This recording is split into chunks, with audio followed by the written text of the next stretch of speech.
Hello नमस्ते I am Preeti. Welcome to SSC maths English short Mantra. आज जो है हम इंग्लिश ग्रामर में दूसरा टॉपिक कंडीशनल सेंटेंस उसको डिस्कस करने जा रहे हैं और इसमें भी एरर से क्वेश्चन आते हैं, फिलर्स में भी ये कभी कभी पूछ लिया जाता है। सो हम स्टार्ट करते हैं।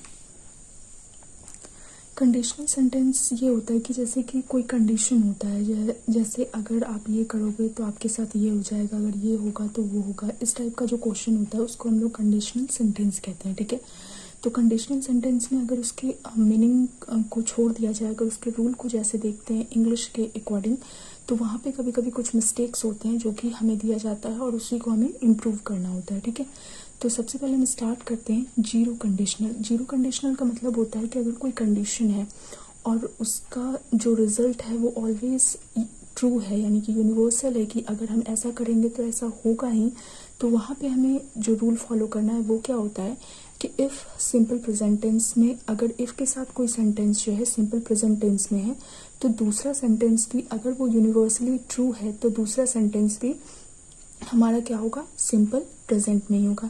क्योंकि हमने ये पढ़ा होगा कि जैसे ये इफ़ से स्टार्ट होता है तो इधर वाला जो टेंस होता है वो फ्यूचर में जाता है। तो यहाँ पे इसमें से एरर आता है कि आपको इस तरह से दे दिया जाता है इफ़ करके कोई सेंटेंस, और जो दूसरा सेंटेंस होता है वो फ्यूचर में दे दिया जाता है, जो कि आप ट्रू कर देते हो, क्योंकि ये भी एक रूल है। ठीक है, तो वहाँ बस आपको ये ध्यान देना है कि जो सेकंड सेंटेंस है वो हमारा यूनिवर्सल ट्रूथ है या नहीं। अगर यूनिवर्सली ट्रू है वो, तो हमें उसको सिंपल प्रेजेंट टेंस में चेंज करना होगा, जो कि आपको फ्यूचर में दिया गया होगा एरर में। ठीक है, तो यहाँ पे बस ये चीज़ आपको ध्यान रखनी है। जैसे अगर मैं एक एग्जांपल से देखूँ कि if one works hard once success is guaranteed, तो ये तो यूनिवर्सली ट्रू है कि अगर आप जब तक हार्ड वर्क नहीं करोगे आपको सक्सेस नहीं मिल सकती, और अगर आप हार्ड वर्क करते हो तो सक्सेस आपकी गारंटी है कि आपको सक्सेस मिलेगा ही। तो ये यूनिवर्सली ट्रू है। तो इस वजह से ये जो सेंटेंस कंडीशन में दिया गया है, दूसरा सेंटेंस भी हमने सिंपल प्रेजेंट टेंस में दिया है। ठीक है, लेकिन हमारे को एरर कब आता है, जब आपको ये दिया जाता है कि if one works hard once success will guarantee, या इस तरह से कुछ दिया हुआ होगा। ठीक है, तो यहाँ पे आपको ये ध्यान रखना है कि वो सिंपल प्रेजेंट टेंस में जाएगा या फ्यूचर में जाएगा। ठीक है, यहाँ पे जो एरर आता है बस यहीं पे आप कंफ्यूज हो जाते हो, क्योंकि आपने विल वाला भी जो रूल है वो पढ़ा हुआ है, तो आपको ये लगता है कि इफ़ के साथ अगर विल है तो वो सही है, लेकिन जब आप एरर करोगे, अगर वो यूनिवर्सली ट्रू है और आपने विल वाला अगर सही किया हुआ है तो वो गलत हो जाएगा। नेक्स्ट टाइप देखते हैं। इफ़ के साथ अगर सिंपल प्रेजेंट टेंस है, उसके साथ अगर विल इन्फिनिटिव या मॉडल प्लस इन्फिनिटिव लगा हुआ है, तो इसका रूल क्या कहता है। तो ये वाला और ये वाला रूल जो मैंने अभी बताया वही चीज़ है। इफ़ सिंपल प्रेजेंट होता है तो विल भी लगता है, तो इस रूल के अकॉर्डिंग जो है हम इसको सही कर देते हैं, जो कि हमें बस यहाँ पे ये चेक करना होता है कि जो सेकेंड सेंटेंस है वो यूनिवर्सल ट्रूथ है या नहीं है। यूनिवर्सली अगर वो ट्रू है तो हमें सिंपल प्रेजेंट टेंस लगाना है, अदरवाइज हमें विल का यूज़ करना है। ठीक है, इस टाइप के सेंटेंस का मतलब होता है कि जो भी हमारी पॉसिबिलिटी दी गई है या जो भी कंडीशन दिया गया है वो फुलफिल हो सकता है। यानी कि जो फर्स्ट टाइप मैंने लिखा है कि अगर इफ़ के साथ सिंपल प्रेजेंट टेंस है तो आप विल इन्फिनिटिव या मॉडल इसका यूज़ कर सकते हो, और इसका जो हिंदी मीनिंग होता है वो होता है पॉसिबल टू फुलफिल, यानी कि जो भी कंडीशन दिया गया है वो आप फुलफिल कर सकते हो। ठीक है, तो यहाँ पे ये है, जैसे सेंटेंस से आप समझो, if I study I will pass the exam. तो इफ़ के साथ आई स्टडी प्रेजेंट टेंस में है और विल हमारा ये सही है। क्यों? क्योंकि ये ज़रूरी नहीं है कि ये ऑलवेज ट्रू होता है या यूनिवर्सल ट्रूथ है ये। ठीक है, तो इस वजह से यहाँ पे ये गलत हो गया। अगर ये यूनिवर्सल ट्रूथ होता तो यहाँ पे हमारा क्या हो जाता, सिंपल टेंस में वो चेंज हो जाता। ठीक है, यूनिवर्सल ट्रूथ का मतलब होता है कि कोई भी कंडीशन में वो ऑलवेज सही ही होना चाहिए। ठीक है, नेक्स्ट यहाँ पे और एक चीज़ ध्यान रखने वाली है कि इफ़ के साथ कभी कभी आपको यहाँ पे देन लिखा हुआ दे दिया जाता है, जो कि एरर के अकॉर्डिंग वो गलत होता है। इफ़ अपने साथ कोई भी पेयर लेके नहीं आता, इफ़ के साथ हम ऑलवेज कॉमा का यूज़ करते हैं, तो अगर इफ़ स्टार्टिंग में है तो आपको वहाँ पे कॉमा का यूज़ करना है। ठीक है, फिर है next, if you see him tell him to email me. ठीक है, यहाँ पे एक चीज़ आपने पढ़ा होगा कि इफ़ अगर देखा आपने तो आपको हमेशा ये याद रहता है कि विल ही यूज़ करना है, तो ऐसा नहीं है।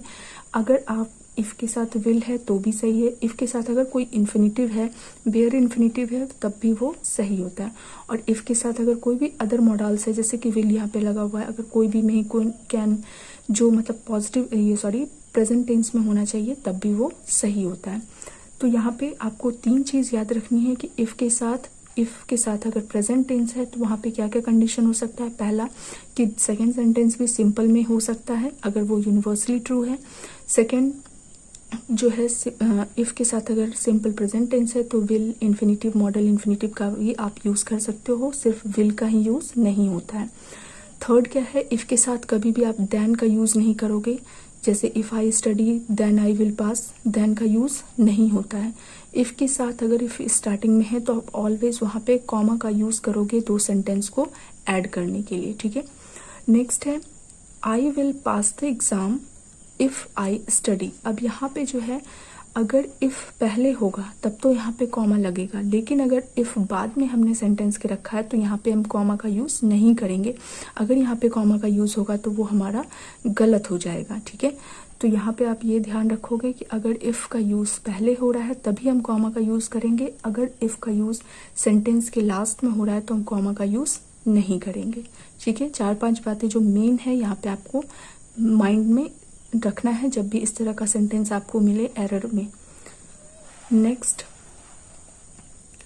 टाइप है type 2, theoretically possible to fulfil, ठीक है। तो इसका मतलब क्या होता है, अभी तक हमने इफ़ के साथ सिंपल प्रेजेंट टेंस का देखा, अब यहाँ पे है इफ़ के साथ अगर सिंपल पास्ट टेंस होता है तो यहाँ पे हम वुड, कुड, माइट का भी यूज़ कर सकते हैं, ठीक है।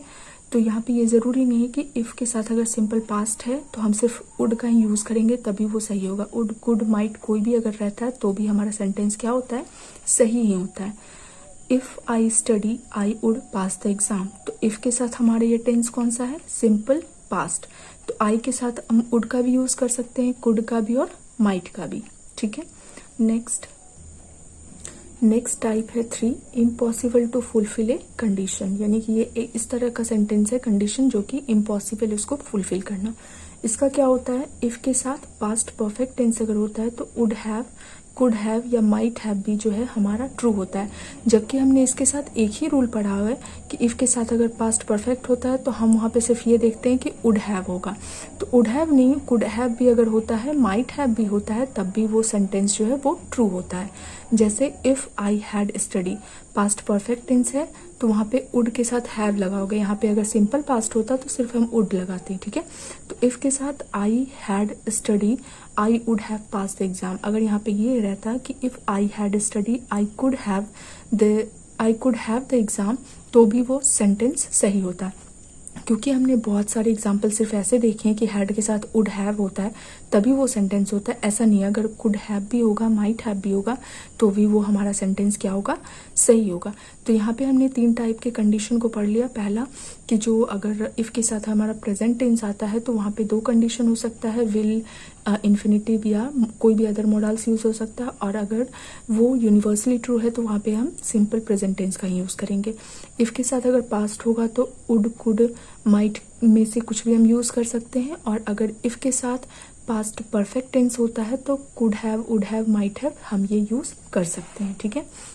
एरर आपको इस तरह भी दे दिया जा सकता है कि इफ़ के साथ जैसे if I had study I would the exam, इस तरह से दे दिया जाएगा, लेकिन आपको वहाँ पे देखना है कि अगर ये पास्ट परफेक्ट टेंस है तो उसके साथ हमें वुड हैव का यूज़ करना है। नेक्स्ट है replacing if with other conjunction, ठीक है। इफ़ को हम अदर कंजंक्शन के साथ, क्योंकि इफ़ क्या है, कंडीशन को दिखाता है, तो कंडीशन को दिखाने वाला जो भी सेंटेंस होता है उसको भी हम उसमें यूज़ कर सकते हैं। जैसे आफ्टर भी लिख सकते हैं, एज ए कंसिक्वेंस भी लिख सकते हैं, एज ए रिजल्ट ऑफ भी लिखा हो सकता है, एज सुन एज भी लिखा हो सकता है, बिकॉज भी लिखा हो सकता है, बट फॉर भी लिखा हो सकता है, if only once, on the condition that, provided, since, therefore, until, unless, in case. तो यहाँ पे जैसे इफ़ है तो यहाँ पे आप ये भी बोल सकते हो कि in case I had study, ठीक है। तो यहाँ पे ये है कि इफ़ को रिप्लेस करने वाले अदर जो कंजंक्शन है, ये सारे जो कंजंक्शन है वो इफ़ को रिप्लेस कर सकते हैं, ठीक है।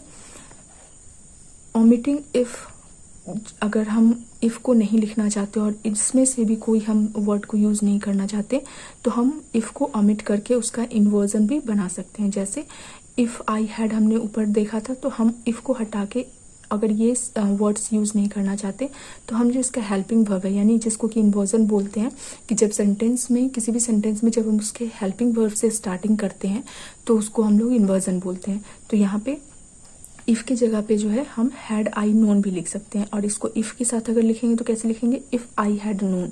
तो अगर इफ़ को हमें हटाना है तो हैड आई नोन, इन दोनों का सेम मीनिंग होता है। अगर इफ़ के साथ लगाओगे, विदाउट इफ़ लगा रहे हो, तो इन दोनों का मीनिंग जो है वो सेम ही होता है, ठीक है।